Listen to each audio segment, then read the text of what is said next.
Goa's tourism has grown from a small club of like-minded pioneers in 1977 to today's vibrant industry that puts Goa on the world tourism map. At the heart of this journey is the Travel and Tourism Association of Goa, that is TTAG, the state's apex body for the travel and hospitality sector, working closely with the government to strengthen infrastructure, resolve industry issues, and create opportunities for growth. Leading this organization today is Mr. Jack Sukija, chairman of TTAG, who represents the voice of over 270 members and 1,000 tourism units across Goa. Under his leadership, TTAG continues to play a pivotal role in shaping policies, supporting stakeholders, and driving Goa's vision as a world-class destination. Hearty welcome, sir, today for this special interview on the topic of tourism and Aatmnirbhar Bharat. This is a series that we are doing under Seva Per, which is being celebrated till 2nd October. So, sir, heading to our first question on this topic of tourism and Aatmnirbhar Bharat, my first question is, how has the vision of Aatmnirbhar Bharat already begun shaping India's tourism sector, particularly that of Goa's? So Aatmnirbhar Bharat basically meant that we looked at being self-reliant India. And I think that this was a clarion call that the Honorable PM started with on during COVID. And we saw Dekho Apna Desh was the first step towards it. So with Dekho Apna Desh, the people were encouraged to travel. The Prime Minister urged people to travel domestically to at least 5 destinations. Then there was great emphasis on infrastructure. The road network was widened, making like distances very easy to move in Goa. Car ownership increased in India. And also the Udan scheme was launched and a lot of small airports came into existence, connecting places like today you have connectivity between Goa and Lakshadweep or even Goa and Jalgaon with a small airline like Fly 91 leading the way. So connectivity and this strong emphasis on domestic tourism has helped Goa immensely. It has also helped a number of other destinations, especially pilgrimage destinations like Ayodhya and in Uttarakhand and other areas. So Atmanirbhar Bharat basically means that whatever tourism you do, majority of it should be in the local economy, and that capital should circulate within the country rather than going as foreign exchange earnings elsewhere. And it's happened to a large extent. Yes, sir was referring to Udan, that is, I think, Ude Desh Ka Aam Nagrik. That was the PM's call, and his vision was, as he mentioned, ki from people using Hawai Chappals, making a Hawai Safar, so that was about bringing air travel to the doorsteps of common persons. Sir, my next question is, with government schemes encouraging domestic travel, how is local tourism helping Goa move towards greater self-reliance? So the Goa's great advantage is that it's got this great connectivity. Any of the metros, most of the metros in West and South India, we are there between 1 and 1 hour's flight. We have two, and they're also easily connected by road in South, especially like South and West India.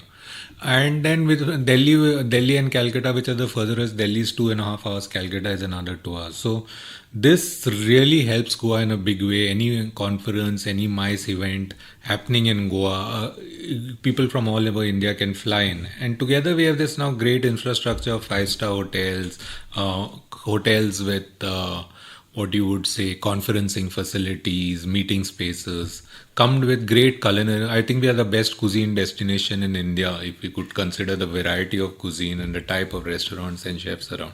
So this is a big draw for Goa. And Goa is all for various reasons, because of its different culture, its smallness, so its different vibe, has always been India's happy place. It's been defined as a brand as India's happy place, and people look to come to Goa and just find a way to de-stress in this very intense working times. Yes, indeed, it is indeed India's happy place. So, moving towards the connections between local industry and employment, in what ways is Goa's tourism industry empowering local entrepreneurs, artisans, and small businesses under Aatmanirbhar Bharat mission? So, like you said in the beginning, the story of tourism in Goa starts from the 70s by the discovery by the Western countercultural movement called the hippies and the setting up of the Fort Aguada in 1974. The global tourism, of course, we had Mandovi, which were pioneers in hospitality much earlier from Portuguese times. And with this discovery, the Goa's entire coastal landscape changed. Today, if you go and you see in Kalangut, you'll probably say it's the richest panchayat in India. And so, all along the coastal belt, you have seen tourism empower people to get greater earnings. Their economic strength has widened, especially on the lower scale of people who would be on subsistence income. Again, today they are well off. They have been able to travel the world. Their children have also learned and migrated. So tourism has economically transformed Goa. There's no doubt, and it has gone to the lowest levels of society. Also, but the thing is also we have to also acknowledge that challenges have come. The natural beauty of Goa, which was once like really this thing, is today there is a fear that there's overcrowding, over tourism in areas, and we have to get into smart design systems and see how we address these. Coming to the sir, the feeling of we feeling Goa being overcrowded. How are recent initiatives creating more employment opportunities for Goans within hospitality and tourism, reducing dependence on outside manpower? So if you see today, I think 16% of Goa's direct GDP comes from tourism and 35% of employment. And what has largely happened is people, when they come to Goa, they want that small local authentic experience. Whether you go to a shack, you go do water sports, you go on the beach. So this has created a lot of employment for people, for self-help groups, for home chefs, for people who would work on the chefs, and they are running their own businesses. So that has now, even if you see the hotel scape, out of 9,000 accommodation units registered with the tourism department, only 500 to 600 are what you would call in the organized sector. They called A and B hotels.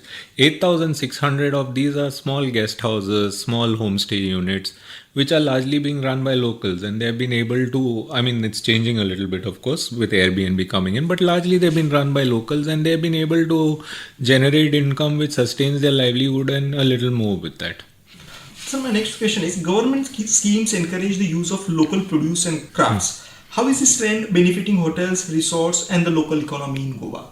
So I think recently there has been a lot of emphasis on local crafts like the Kunbi Sari, or even the brand like Goan was launched, which is still in its infancy. So this backward linkage is still a work in progress. It's taking its own time, but hopefully it will come into being, especially if we can grow our own farm produce. Like the pioneers in local tourism or sustainable tourism is a group from Kerala called CGH Earth, where their motto is simple luxury. The experience is everything, and it's centered around localness.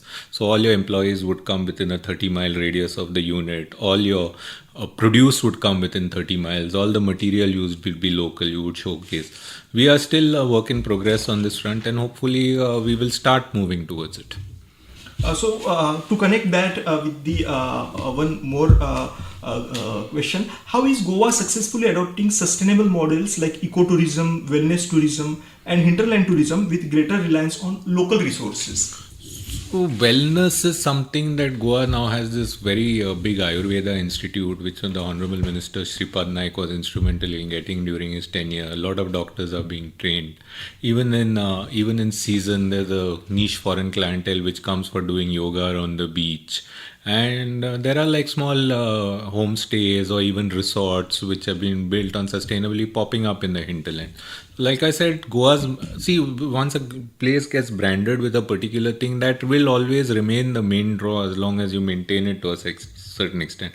So sun, sea, sand, the beach is always going to be Goa's main draw as long as we maintain it. But these are like offshoots, like extra experiences which are coming into play, and they are carving out their own niche in the market. Do you see encouraging examples of startups and digital innovations boosting Goa's tourism experience? Digital innovation, the existing players have gotten into digital innovations. There are a lot of players today like who do only experiences, like say Cycling Zens, a Make It Trip, Make It Happen, the local beat, soul traveling and various others. And they have largely, their experiences have been driven by the use of Instagram, photography, showing great locations. There's also a great kayaking group called Konkan Explorers, which does a mangrove tour inside. Terra Conscious, which does conscious dolphin watching, which is an issue with some water sports.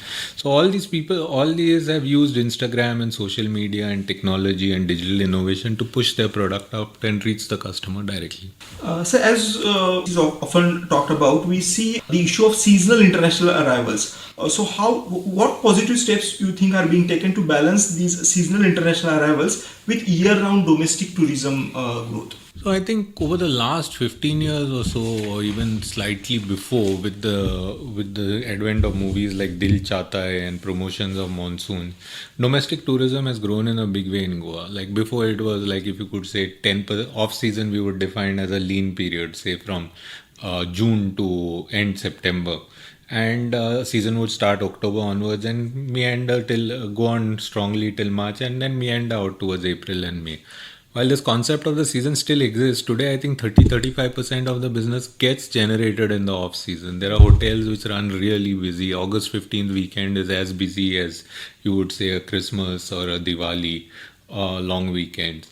So seasonality has gone out, but because the weather is so much better, so many things can be done when the sun is out between, say, November and March. We have all major events like, say, a Serendipity Art Festival or an International Film Festival, and then there's, I think, a biker. Lots of events and festivals which get created around that 4 month period, which draw in outside people. So I think foreign tourists, the segment which has been hit is those who grew up to cater to the middle class foreign tourists who came in, middle and lower middle class.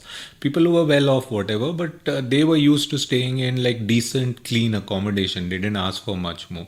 Whereas the Indian who's coming in is a far demanding customer. So foreign tourists, the lack of foreign tourists is affecting them. But if you see today, out of 10.5 million tourists who visit Goa, 9.5 or 9.8 or 9.9 are in fact domestic tourists. 600,000 remain foreigners. So I think we have moved on from that, but it's important that we retain the international market because one, it is a source of greater foreign exchange earnings. Second is the international tourist stays longer, and it adds a sort of a cosmopolitanism to the destination, which has its own benefits. True, very true. Very interesting statistics from sir during this discussion. So, coming towards policy and vision part, which government policies or reforms have been most effective in strengthening the self-reliance in Goa's tourism sector? So the Honorable Chief Minister Dr. Pramod Sawant, the best thing he did was during COVID, he made sure that it was opened as soon as possible with maximum precautions. So that put the industry on a good footing. It allowed us to capture in the large Indian market, which was looking for something different, and hotels had bumper years 2 years after that. The other major reform has made it very easy to register with the tourism department.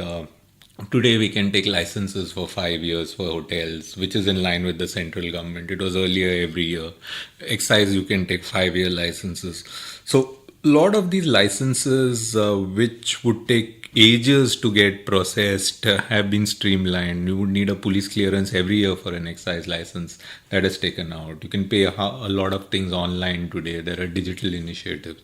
So once you are in the system, it is fairly painless. I won't say it is pain-free. There is always a problem with bureaucracy in India, and we know it from the time of businessman was considered like, you should put maximum checks on it. But it's become much better and far more streamlined and easier to do than, say, it was 15, 20 years back. Or maybe even earlier. My experience pertains to 20 years. So. Yes, actually, it is in consonance with the appeal of Prime Minister about moving from red tape towards red carpet. So, sir, coming towards the conclusion of our interview, one last question is about TTAG's plan to collaborate with government initiatives to make Goa a model for Aatmnirbhar tourism in India. So TTAG as an organization represents the interests of its members, and its members' interests are closely aligned with Goa remaining a sustainable destination and a beautiful place, which is its main draw. And we are always reaching out to the government, giving suggestions, creating awareness wherever we can. Wherever we can lead initiatives, we are doing that. So it's a constant dialogue between TTAG and the government. Members take their own initiatives, like the Indian Hotels Company Limited, which is basically the Taj Group, is looking to set up huge skilling centers. So have other brands, so have other this thing. But TTAG as a whole, because we are run as a voluntary organization, all office bearers are voluntary, putting their own time in. We collate information from our members, take feedback, and see the message reaches the right channels in the government, and that is basically our role. Beyond that, to go is very difficult for organizations which are run on a voluntary basis to grow. TTAG is doing all its efforts to be of help in giving proper feedback and collaborating with the government. Sir, with that note, we thank you for coming here and having this chat, giving one more pearl in this series of interviews that we are doing under the theme of Seva Pearl. Thank you for listening. It's been an absolute pleasure to be here. I mean, as kids, we used to listen to Akashvani because that was the only entertainment here. And first time I'm sitting inside a studio and listening to it. Thank you. Thank you.